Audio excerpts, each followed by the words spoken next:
Di sebuah kamar mewah berlapis emas, seorang wanita duduk memeluk foto anaknya. Malam itu adalah malam pengantin. Tapi air matanya justru mengalir deras. Namaku Nisa.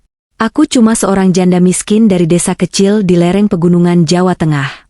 Suamiku meninggal 2 tahun lalu dalam kecelakaan truk saat mengantar pasir.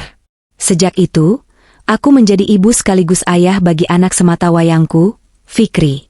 Usianya baru 7 tahun saat aku meninggalkannya demi bekerja sebagai TKW di Arab Saudi. Bukan karena ingin kaya, tapi karena dapur kami tak lagi mengepul. Ibuku sudah renta, dan ladang peninggalan bapak sudah dijual untuk biaya rumah sakit almarhum suami. Maka aku memilih jadi pembantu di negeri orang, di Riyadh, bekerja di rumah keluarga kaya keturunan bangsawan. Hari-hariku hanya tentang memasak, membersihkan lantai, dan mencuci baju. Tapi aku bahagia karena setiap bulan bisa mengirim uang untuk Fikri. Setiap malam sebelum tidur, aku menatap fotonya di bawah cahaya temaram. Fikri, doakan ibu kuat ya, nak, bisikku pelan. Suatu malam, aku dipanggil ke ruang tengah oleh nyonya majikanku. Aku takut, mengira ada kesalahan. Tapi saat masuk, aku tertegun. Duduk di sofa kulit berwarna gading, seorang lelaki berjubah putih menatapku lekat. Ia tak lain adalah Pangeran Fahed, sepupu tuan rumah yang sering berkunjung. "Siapa namamu?" tanyanya dalam bahasa Arab yang lembut, diterjemahkan oleh majikanku. "Nisa," jawabku gugup. "Saya hanya pembantu." Ia tersenyum, matanya dalam menatapku. Dalam diam, aku sudah memperhatikanmu. Aku makin gugup, menunduk tak berani memandang. Tapi saat itu, hatiku mulai merasa ada yang aneh. Bukan cinta, bukan kagum, tapi semacam ketakutan yang halus. Mengapa seorang pangeran bicara padaku? Apa maksud di balik pandangan matanya yang tak menghakimi, tapi juga tak bisa ditebak? Aku tak tahu bahwa malam itu adalah awal dari takdir besar yang tak pernah kubayangkan. Takdir yang akan membawaku ke pelaminan istana, dan ke malam pertama yang membuatku menangis bukan karena takut, tapi karena rasa yang lebih suci dari segalanya. Aku pikir malam itu akan segera terlupakan. Tapi ternyata tidak. Keesokan harinya, majikanku memanggilku lagi. Wajahnya tenang, tapi penuh makna. "Nisa, kamu sudah buat Pangeran Fahed terkesan. Dia bertanya banyak tentangmu tadi malam." Aku hanya terdiam, tidak tahu harus bahagia atau takut. Bagaimana mungkin seorang pangeran tertarik pada janda miskin sepertiku? "Dia tidak sedang bermain-main," lanjut nyonyaku, "dia ingin menikahimu." Dunia rasanya runtuh di sekelilingku. Aku menatap nyonyaku dengan mata membesar. "Menikahi saya? Tapi saya hanya TKW, dan janda pula." "Justru itu," sahutnya lembut. "Dia bilang kamu bukan perempuan biasa. Kamu bekerja diam-diam, tidak banyak bicara, tidak pernah meminta apapun. Kamu punya harga diri." Aku tertegun. Selama ini aku hanya ingin menjadi manusia berguna, bukan menjadi wanita yang diinginkan oleh bangsawan. Sore harinya, aku dipanggil ke sebuah ruangan besar di rumah itu. Pangeran Fahed berdiri di dekat jendela besar, mengenakan jubah putih dan imamah emas. Ia menoleh pelan saat aku masuk. "Nisa," suaranya dalam, tapi lembut. "Aku tahu siapa kamu. Aku sudah tahu masa lalumu. Aku tahu kamu punya anak. Tapi hatiku tidak bisa membohongi bahwa aku ingin menjagamu." Aku menunduk, tubuhku gemetar. "Saya tidak pantas, Tuan." Ia melangkah mendekat. "Jangan sebut aku Tuan. Aku hanya lelaki yang ingin menepati niat baik. Aku tak melihat masa lalumu. Aku melihat caramu bersujud, caramu menatap fotomu saat malam. Kamu kuat, kamu berharga." Tangisku pecah. Bagaimana mungkin aku yang pernah dihina oleh mertua karena menjanda, sekarang dilamar oleh pangeran? "Tapi anakku," bisikku. "Aku tidak bisa hidup tanpa Fikri. Aku akan membawanya ke sini. Dia anakmu, maka dia juga anakku." Dan hari itu, aku menerima lamarannya. Bukan karena aku merasa pantas, tapi karena untuk pertama kalinya setelah sekian lama, aku merasa dihargai sebagai perempuan. Pernikahanku digelar sederhana, setidaknya untuk ukuran seorang pangeran Arab.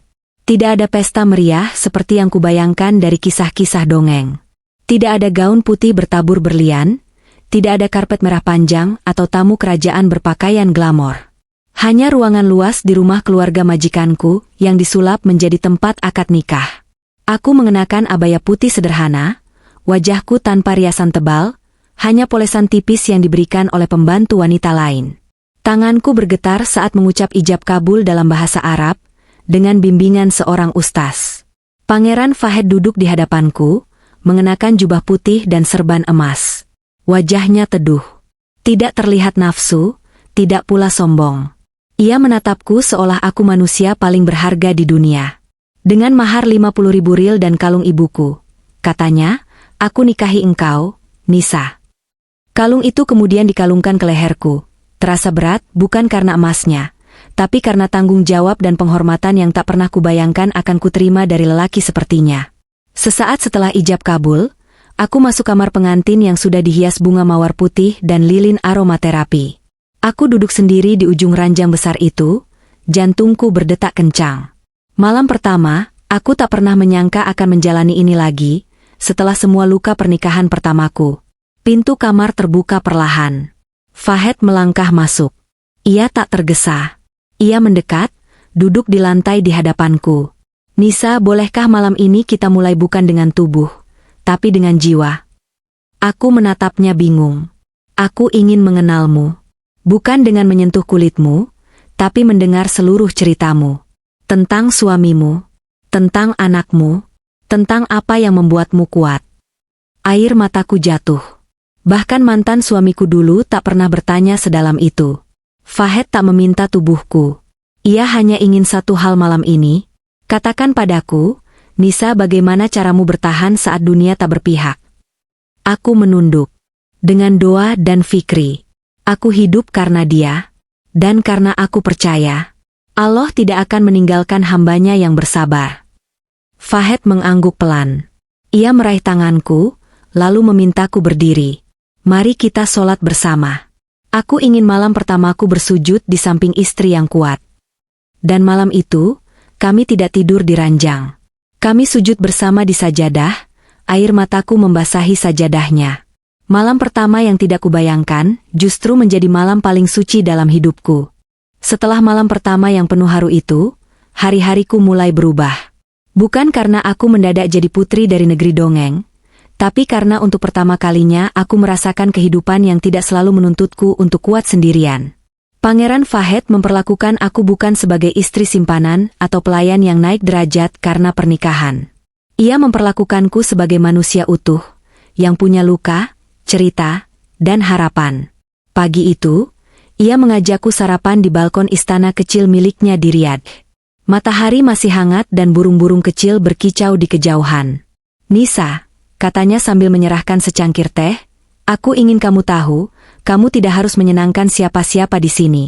Tidak perlu mengubah diri, tidak perlu berpura-pura bahagia. Aku menatapnya, senyumku mengembang pelan. Lalu aku harus jadi apa, Fahd? Jadilah dirimu. Perempuan yang pernah bangun pukul 3 pagi untuk cuci pakaian orang.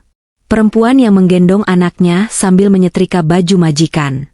Aku jatuh cinta pada perempuan itu, bukan pada citra putri Arab. Aku terdiam. Dadaku sesak, bukan karena sedih, tapi karena perlahan semua luka masa lalu seolah diberi ruang untuk sembuh. Minggu berikutnya, Fahd menepati janjinya. Ia membawaku ke bandara dan mempertemukanku dengan Fikri, anakku. Saat kulihat tubuh kecil itu berlari ke arahku, aku berjongkok dan memeluknya erat. Ibu-ibu, ini rumah kita? Tanyanya polos sambil menatap bangunan megah di belakang kami. Aku menatap Fahd. Ia tersenyum sambil menepuk kepala Fikri. Bukan, Fikri. Ini bukan rumah kita. Tapi kamu dan ibumu adalah rumahku. Malam itu, untuk pertama kalinya sejak aku ditinggal suami dan dihina mertua, aku bisa tidur tanpa rasa takut. Aku tahu, hidupku mungkin tak sempurna. Tapi Allah telah menggantikan luka dengan ketenangan, dan air mata dengan ketulusan. Dan aku tak pernah lupa satu hal. Bukan karena aku cantik, bukan karena aku muda, bukan karena aku sempurna. Tapi karena aku bertahan, maka aku dipilih. Hari-hariku bersama Fahed dan Fikri berjalan seperti mimpi yang tak ingin aku bangun darinya. Tapi hidup tidak pernah benar-benar lurus. Ada hari saat aku tersenyum, ada hari saat kenangan masa lalu kembali menyergap tanpa permisi. Suatu malam, saat Fahed sedang menghadiri pertemuan keluarga kerajaan, aku membuka kotak kecil di laci lemari. Di dalamnya ada foto lamaku bersama mantan suamiku. Fikri masih bayi saat itu, digendong dengan kain lusuh di rumah kontrakan sempit. Mataku berkaca. Bukan karena aku masih mencintai masa lalu itu, tapi karena aku mengingat betapa aku pernah diremehkan, bahkan oleh keluarga sendiri. Mantan mertuaku pernah berkata, "Janda anak satu, tak ada laki-laki waras yang mau menerimamu." Tapi kini, aku duduk di kamar yang hangat, dengan kain sutra dan pelayan yang selalu siap membantu. Dan yang terpenting, aku punya suami yang tidak pernah melihat masa laluku sebagai noda. Fahed pulang malam itu dengan wajah lelah. Tapi saat ia melihatku termenung, ia langsung duduk di sampingku. "Kamu lihat foto itu lagi?" tanyanya pelan. Aku hanya mengangguk. Kadang aku masih merasa seperti perempuan yang dulu. Yang kotor, yang tak layak, yang dibuang. Fahed menggenggam tanganku erat. "Nisa, dengar. Aku pangeran. Aku bisa memilih siapapun. Tapi aku memilih kamu. Bukan karena kamu sempurna. Tapi karena kamu berani jatuh dan bangkit." Ia menatapku dalam. Perempuan yang hidup di istana, tapi lupa siapa dirinya, akan mudah hancur. Tapi kamu, meski hidup di dapur orang lain, tak pernah kehilangan harga dirimu. Air mataku tumpah lagi, entah yang keberapa. Tapi bukan karena sedih. Karena hatiku kini tahu luka itu masih ada, tapi tidak lagi menyakitkan. Keesokan harinya, Fahed mengajakku ke rumah ibunya. Sebuah istana tua yang masih berdiri megah di pinggir Riyadh. Ibunya seorang wanita tua dengan sorban indah dan tatapan tajam. Aku menunduk sopan, menahan napas. Tapi kalimat pertama yang keluar dari mulut wanita itu adalah, "Janda atau bukan, jika anakku memilihmu, maka kamu adalah menantuku." Tangisku hampir pecah di depan wanita itu. Tapi aku tahan, hanya membungkuk dalam. Dalam hati, aku berkata pada Allah, "Aku tak akan pernah lupakan rasa ini. Dulu aku hanya ingin hidup. Tapi sekarang, aku dihargai." Musim semi di Riyadh membawa angin lembut yang menyejukkan. Aku dan Fikri berjalan menyusuri taman istana, sementara Fahed mengatur beberapa urusan kerajaan. Di mataku, semuanya tampak sempurna. Tapi di balik semua itu, aku tahu masih banyak mata yang mengawasiku. Sebagai janda, apalagi mantan TKW, menjadi istri pangeran bukan hanya soal cinta. Ini soal kepercayaan. Dan tidak semua orang di lingkungan istana percaya padaku. Salah satu pelayan tua, yang dulu mengurus Fahed sejak kecil, suatu hari menyapaku dengan nada dingin. "Kamu mungkin cantik di matanya sekarang. Tapi apakah kamu tahu bagaimana menjaga kehormatan keluarga kerajaan?" Aku terdiam. Tidak marah. Aku hanya menatapnya, lalu menjawab pelan. "Saya tidak tahu banyak tentang istana. Tapi saya tahu bagaimana caranya menjaga harga diri seorang perempuan." Ia hanya memalingkan muka. Tapi aku tahu, aku belum sepenuhnya diterima. Beberapa hari kemudian, Fahed membawaku ke pertemuan keluarga bangsawan. Ini pertama kalinya aku berdiri di depan banyak orang berkedudukan tinggi. Para istri pejabat mengenakan gamis mahal dan perhiasan berkilau. Aku pun berpakaian anggun, tapi tetap sederhana. Salah satu dari mereka sempat berbisik keras. "Itu istri barunya Fahed? Bekas pembantu, ya?" Kupikir aku akan menangis. Tapi tidak. Aku hanya tersenyum dan menggandeng Fikri lebih erat.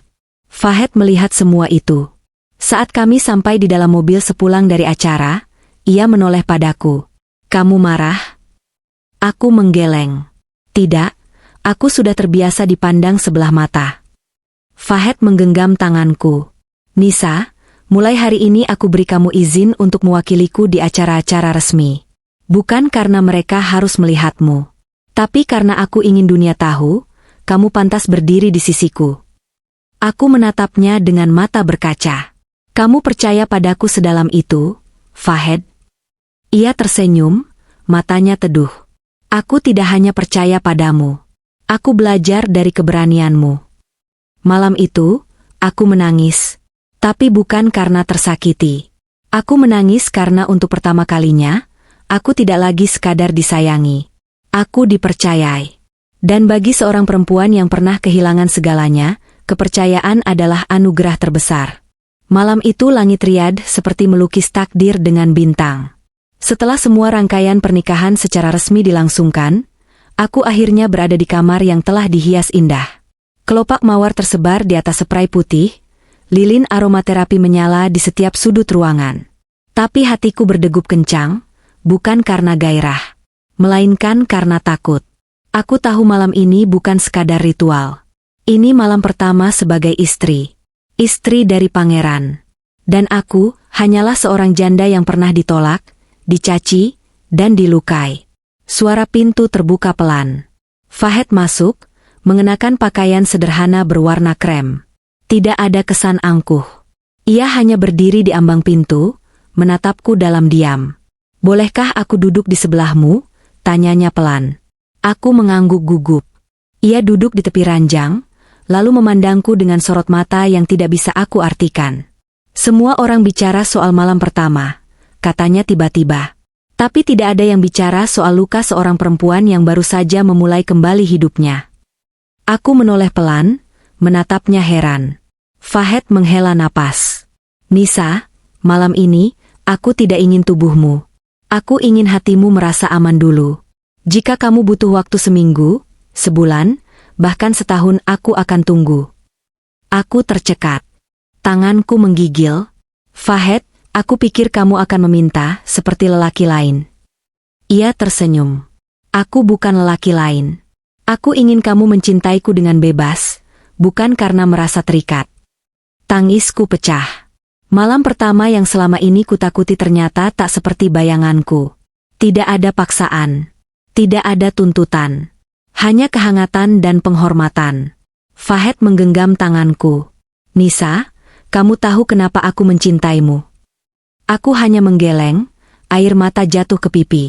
"Karena kamu tahu rasanya disakiti, tapi kamu tidak pernah berubah menjadi orang yang menyakiti." Malam itu, kami hanya berbaring berdampingan. Tidak saling menyentuh secara jasmani, tapi hati kami saling merapat. Aku tertidur dalam dekapnya, dengan rasa syukur yang menyesakkan dada. Ternyata malam pertama tidak selalu tentang fisik. Kadang, yang paling menggetarkan justru ketika seorang laki-laki memilih untuk tidak menyentuhmu, karena ia terlalu mencintai hatimu. Pagi itu, aku terbangun dalam pelukan hangat Fahed. Tidak ada kecanggungan, tidak ada rasa takut.